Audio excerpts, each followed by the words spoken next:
ఇప్పుడే country delight app ని download చేసుకోండి. Download the country delight app now.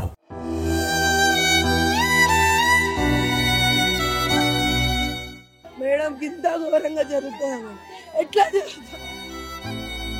ఎలా చేస్తారు మేడం? దేనికోసం చేశారు మేడం?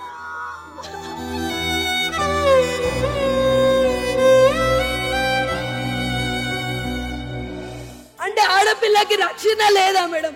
ఆడపిల్ల కోసం చేశారా లేకపోతే ఇంట్లో ఏమన్నా తీసుకెళ్ళడానికి చేశారా? ఇది ఎలా కనుక్కోవాలి? నా చిట్టి తల్లి, నా చిట్టి తల్లి, నా చిట్టి తల్లి.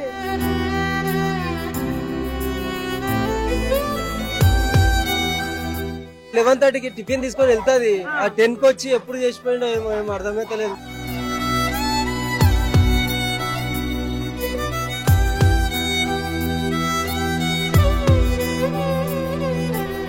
కూకట్పల్లిలోని దయారగూడ కాలనీలో ఒక ఇన్సిడెంట్ జరిగింది.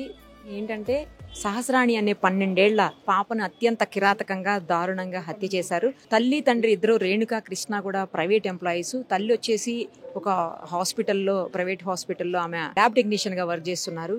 ఫాదర్ వచ్చేసి బైక్ మెకానిక్ అని చెప్తున్నారు. సో వాళ్ళకు ఇంకో బాబు కూడా ఉన్నాడు. అయితే ఆ పాపకి ఈరోజు స్కూల్లో స్పోర్ట్స్ డే సందర్భంగా హాలిడే ఇచ్చారని, అలాగే ఆ పిల్లోడు మాత్రం స్కూల్కి వెళ్ళాడు. ఆ బాబుకి లంచ్ బాక్స్ తీసుకెళ్ళమని చెప్పేసి లంచ్ బాక్స్ అంతా రెడీ చేసి క్యారేజ్ కూడా రెడీ పెట్టి వాళ్ళ మదరు డ్యూటీకి వెళ్ళిపోయారు, ఫాదర్ కూడా వెళ్ళిపోయారు. ఆ సమయంలోనే 12:30 వరకు కూడా బాబుకి లంచ్ బాక్స్ ఇవ్వకపోయేసరికి స్కూల్ నుంచి ఫోన్ వచ్చిందని అప్పుడే ఫాదర్ ఇంటికి వచ్చి ఏంటి లంచ్ బాక్స్ ఎందుకు ఇవ్వలేదని వచ్చి చూసేసరికి ఆ పాప ఇదిగో ఇదే రూమ్ లో విగతక జీవిగా పడి ఉన్నటువంటి పరిస్థితి. బయట లాక్ చేసేసారని చెప్తున్నారు. 4-5 చోట్ల అమ్మాయిని కత్తితోటి ఘాట్లు, చాలా పెద్ద పెద్ద ఘాట్లు ఉన్నాయి. అలాగే మెడ మీద కూడా కత్తితో కోసేసినటువంటి పరిస్థితి. అయితే కింద నుంచి ఇది 3rd ఫ్లోర్ లో ఉంది ఈ బిల్డింగ్. పైన 2 రూమ్స్ పెంట్ హౌస్ లాగా ఉంది, 2 రూమ్స్ ఉన్నాయి. కింద నుంచి 3 ఫ్లోర్స్ వరకు ఎలా వచ్చారు, ఆ వచ్చిన వ్యక్తులు ఎవరు అనేది కూడా ఇప్పుడు అర్థం కాకుండా ఉంది. వాళ్ళ మదర్ కూడా మాకు ఎవరితోటి ఏం ఇష్యూస్ లేవు, చుట్టుపక్కల కూడా ఎవరితో ఏం గొడవలు లేవు, చిన్న చిన్న ఏమన్నా పిల్లలు గొడవ పడితే పడుతుండొచ్చేమో కానీ మాకైతే ఏం లేవని చెప్తున్నారు. ఇంకొకటి ఇందులో లోపల బంగారం కానీ లేకపోతే డబ్బులు కానీ ఏమన్నా పోయినాయా అని చూసుకునేటువంటి పరిస్థితుల్లో కూడా ఆ పేరెంట్స్ కానీ లేకపోతే వాళ్ళకి సంబంధించిన వాళ్ళు కూడా ఎవరూ లేరు. ఎందుకంటే ఆ పాప చనిపోయిన షాక్ లోనే ఉన్నారు అందరూ. నేను ఎప్పుడు రెగ్యులర్ గానే ఇలా మా పిల్లల్ని వదిలేసి వెళ్తున్నా, పైన ఆడుకుంటారు పిల్లలు అని కూడా చెప్తున్నారు. మరి ఎవరు వచ్చారు, ఎందుకు వచ్చారు, ఎలా వచ్చారు అనేది కూడా అర్థం కావట్లేదు. ఎందుకంటే బిల్డింగ్ లో సీసీ కెమెరాలు లేవు. అలాగే ఈ బిల్డింగ్ ని ఫేస్ చేసేలాగా ఎదురుగుండా గానీ పక్కకు గానీ ఎక్కడ సీసీ కెమెరాలు కనిపించట్లేదు. ఉన్నటువంటి సీసీ కెమెరాలు కూడా కింద కిరాణా షాప్ ఒకటి ఉంది, తర్వాత ఇంకొక పక్కన లేన్ లో ఒక సీసీ కెమెరా ఉంది, కానీ అవి రెండు కూడా అదర్ సైడ్ ఫేస్ చేసి ఉన్నాయి. ఇంకొకటి ఇటువైపు ఫేస్ చేసిన ఒక కెమెరా ఉంది కానీ అది బ్లర్డ్ గా కనిపిస్తుంది, దాంట్లో ఏం విజువల్స్ కనిపించట్లేదని చెప్పేసి ప్రాథమికంగా పోలీసులు చెప్తున్నటువంటి సమాచారం. ఇంకా పూర్తిగా అవన్నీ తీసి చూస్తే ఏమన్నా తెలుస్తుండొచ్చు ఎవరొచ్చారు ఏంటి అనేది. జనరల్ గా కింద నుంచి 3 ఫ్లోర్స్ వరకు రావాలంటే కింద floor, first floor, second floor ఇవన్నీ దాటుకొని రావాలి. మరి అంత టైంలో కూడా ఎవరు చూడలేదా అనేది అర్థం కాని విషయము. ఇంకోటి ఆ పాపని ఇప్పుడు కనిపిస్తున్నటువంటి విజువల్స్ లో కనిపిస్తున్నటువంటి పరిస్థితుల ప్రకారం అయితే మాత్రం ఆ పాపనేమి లైంగికంగా ఎవరు దాడి చెయ్యలేదు అని చెప్పేసి కూడా పోలీసులు ప్రాథమిక సమాచారం అయితే అదే ఉంది అన్నట్టుగా అంటున్నారు. అది కూడా కరెక్ట్ గా చెప్పలేకపోతున్నారు ఎవరు కూడా. బట్ ఇంకా వేరే ఏదన్నా ఇష్యూస్ ఉన్నాయా, వాళ్ళకి ఏమన్నా ఫైనాన్షియల్ ఇష్యూస్ ఉన్నాయా, లేకపోతే వేరే ఏదన్నా ఇబ్బందులు ఉన్నాయా అనేది మాత్రం ఏం తెలియట్లేదు. పోస్ట్ మార్టం కోసం ఇప్పుడు ఆ పాపని మార్చురీకి పంపించారు. అది అయిన తర్వాత ఇంకా పూర్తి సమాచారం, అంటే ఆమెకి ఏమన్నా లైంగిక దాడి అయిందా లేకపోతే ఎన్ని చోట్ల చేశారు, ఏం చేశారు అనేది ఇంకా పూర్తిగా తెలిసేటువంటి అవకాశం ఉంటుంది. మొత్తానికైతే లోపల క్లూస్ టీము ఆల్రెడీ ఇప్పటికే వర్క్ చేస్తోంది. ఏం జరిగింది, ఎలా జరిగింది అనేది క్లూస్ టీము లోపల సర్చ్ జరుగుతుంది, మనం చూడొచ్చు ఆ సర్చ్ను కూడా. సో చూశారు కదా, పోలీసులు క్లూస్ టీము మొత్తం లోపల ఉన్నటువంటి క్లూస్ అన్నిటిని తీసుకోవడానికి ట్రై చేస్తున్నారు. సేమ్ టైము బాడీని కూడా పోస్ట్ మార్టంకి పంపించారు.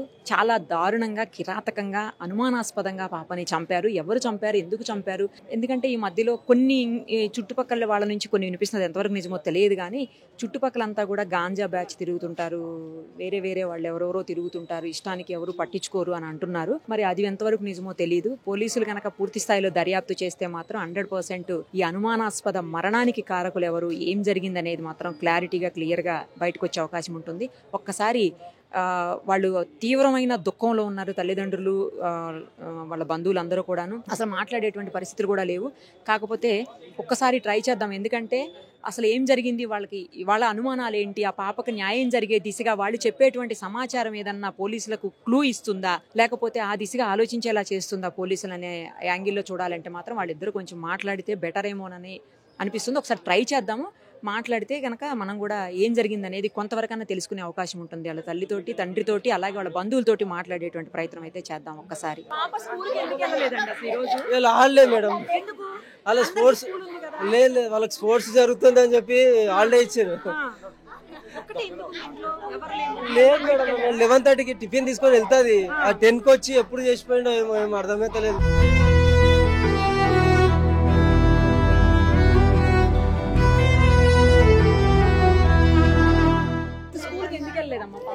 ఆ కేవీ స్కూల్లో టోర్నమెంట్ జరుగుతున్నాయని హాలిడేస్ ఇచ్చారు మా హాలిడేస్. నా కొడుకు కాకపోతే నా కొడుకుని కూడా ఏదో చేస్తున్నారు మేడం. నా కొడుకు నేను 9 వరకు ఉన్నాను మేడం. వాళ్ళ డాడీ 12:30కి వచ్చిండు. బాక్స్ ఇవ్వలే అని స్కూల్ నుంచి ఫోన్ వచ్చింది. ఎందుకు ఇవ్వలే ఈ పిల్ల ఎడిపోయింది అనేసి వాళ్ళ డాడీ వచ్చిండు. ఈ రోజు వాడు వాళ్ళు అట్టుకున్నందుకు పోను అంటే కొట్టి తోలిచ్చిన మేడం. అడు తినకుండా కూడా పోయిండు. తినకుండా పోయినందుకు బాక్స్ తల్లి అని నేను పోయినా. చుట్టుపక్కల కింద నుంచి ఇదే కదా, వేరే లేదు ఎక్కడ లేదు మేడం. ఇంత ఘోరంగా జరుగుతుంది. ఎట్లా జరుగుతుంది, అది ఎలా చేస్తారు మేడం? దేనికోసం చేశారు మేడం? నా బిడ్డ కోసం నేను రూపాయి కూడా పెట్టి నా బిడ్డ పోస్ట్ ఆఫీస్ లో డబ్బులు వేస్తున్నా. నేను 3 నెలల నుంచి నా బిడ్డకు డబ్బులు వేస్తున్నా. నా మొగుడు చెప్పిండు, నేను చచ్చినా నీకు బాధ లేదే, నా బిడ్డకు అన్ని విధాలు చేసి పెడతా.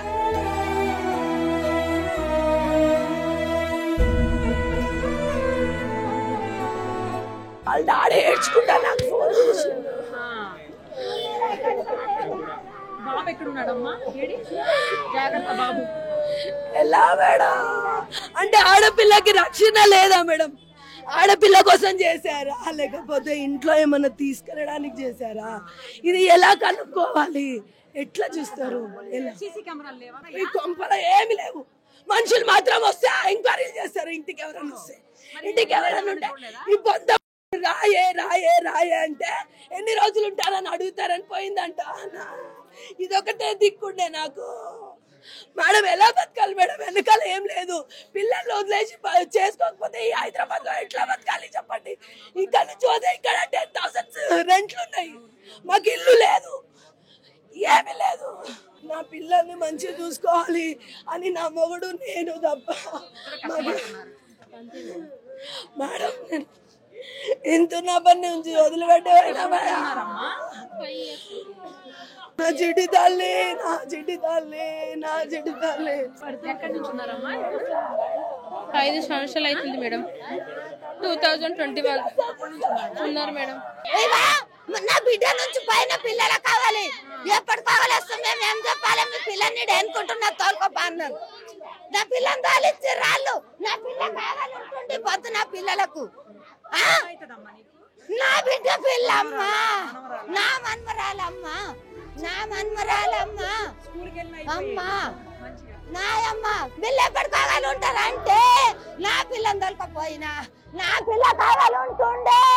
నాయమ్మ ఈడున్న మనుషులు నాయమ్మ మిరుపంగా చూస్తుండే కాదా? నాయమ్మ నాయమ్మ ఇదే దారి, ఇతనే పోతాము. నాయమ్మ నాయమ్మ నా పిల్లకు నుంచి లాస్ట్ అక్కడ వరకు వెళ్ళి మరి వేరే వెళ్ళడానికి అయితే అంత పైకి వెళ్ళలేరు కదా మేడం. అంత చిన్న పాపకి వెళ్ళేసి చేశారు. మళ్ళీ ఇక్కడ ఈ ఇంట్లో కెమెరాలు ఉన్నాయో లేవో తెలియదు.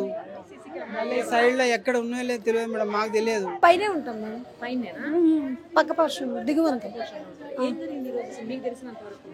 ఏం జరిగింది ఏం తెలియదు మ్యామ్. 12:30కి ఆయన లంచ్ ఇవ్వడానికి వచ్చారంట. ఇంతలోగా అంకులు కేకేసి పైన ఏమో ఏడుస్తున్నారో చూడుకో అంటే చూసేసరికి పాప బ్లడ్లో పడి ఉంది. మొత్తం పొట్టలో 2-3 సార్లు పొడిచడం, పేక్ కట్ చేసిండు. మా హస్బెండ్ పక్కన ఉన్న ఆమె, ఒక ఆమె కింద కిరేకున్న ఆమె, ముగ్గురిపై ఫస్ట్ చూసిండు. వాళ్ళ డాడీ ఫస్ట్ చూసిండ్రు. వాళ్ళ డాడీ గట్టిగా ఏడవగానే ఎందుకు ఏడుస్తున్నారని పోయి చూసిండ్రు. ఎవరికి తెలియదు, ఆయన గడియ పెట్టి పోయిండంట. కింద కింద ఫ్లోర్లో ఉంటాం. లేదు, మాకు చివరి పోర్షన్ అంటే పోర్షన్ ఇది మెట్లు అవి కదా, మాకు తెలియదు, మా లోపల ఉన్న తెలియదు అనమాట, మాకు వెళ్ళేది వచ్చేది తెలియదు అట్లా. లేదు లేదు మాట్లాడుద్ది పాప పిల్లలు. మాకు ఇద్దరు అమ్మాయిలు, మా ఇద్దరు అమ్మాయిలు ఉన్నారు, అందరూ కలిసి ఆడుకుంటారు. గమనించలేదు మేమంత గమనించలేదు. నేను 11:20కి వెళ్ళిపోయినాను, 2కి వచ్చాను. ఇప్పుడు అవి జరిగిందని తెలుసు. లేదు మ్యామ్, పనికి పోతాం. లేవు, చుట్టుపక్కల ఉన్నాయి అంటారు, ఎంక్వైరీ చేస్తున్నారు. మా బిల్డింగ్లో ఎదురుగా బిల్డింగ్లో పక్క బిల్డింగ్లో ఉన్నాయి, అవి ఎంక్వైరీ చేస్తున్నారు. నేను ఇప్పుడే వచ్చానండి. వచ్చేసరికి మాకు ఫోన్ చేసిరు, తెలిసి ఇంకా హడావుడికి వచ్చేసాం అంతే. బాజు కేవీ బేగంపేట. అంటే వాళ్ళకి స్పోర్ట్స్ మీట్ ఉందని కొంచెం బ్రేక్ ఇచ్చారు. కొంతమందికి ఉంది, ఇప్పుడు ప్రైమరీ సెక్షన్ కాబట్టి బ్రేక్ ఇచ్చారు. 6th క్లాస్ డి కోడలు అవుతుంది. చాలా షార్ప్ పాప. నేను 4 రోజుల కిందట మాట్లాడింది. అది తెలీదండి, మీరే తెలుసుకొని వాళ్ళకి న్యాయం చేయాలి, పేరెంట్స్కి న్యాయం చేయాలి. మీరు మీడియా పర్పసే మాకు హెల్ప్ చేయాలి. ఏందనేది మీరు అది మనకు తెలీదండి. మేము ఇప్పుడే వచ్చాం, పైకి కూడా వెళ్ళలేదు. మేము వచ్చేవరకు బాడీని తీసుకెళ్ళారు. నాకు తెలిసి 4 years. వదిన జాబ్ చేస్తుంది, అన్నయ్య మెకానిక్ షాప్ ఉంది, ఉంటారు అట్లా ఉంటుంది. స్కూల్ ఏమీ లేదు, మరి ఏం జరిగింది అనేది మనకేం తెలీదు, మీరే హెల్ప్ చేయాలి. సుమన్ టీవీలో మీ పర్సనల్ అండ్ బిజినెస్ ప్రమోషన్స్ కోసం కింది నెంబర్కి కాంటాక్ట్ చేయండి.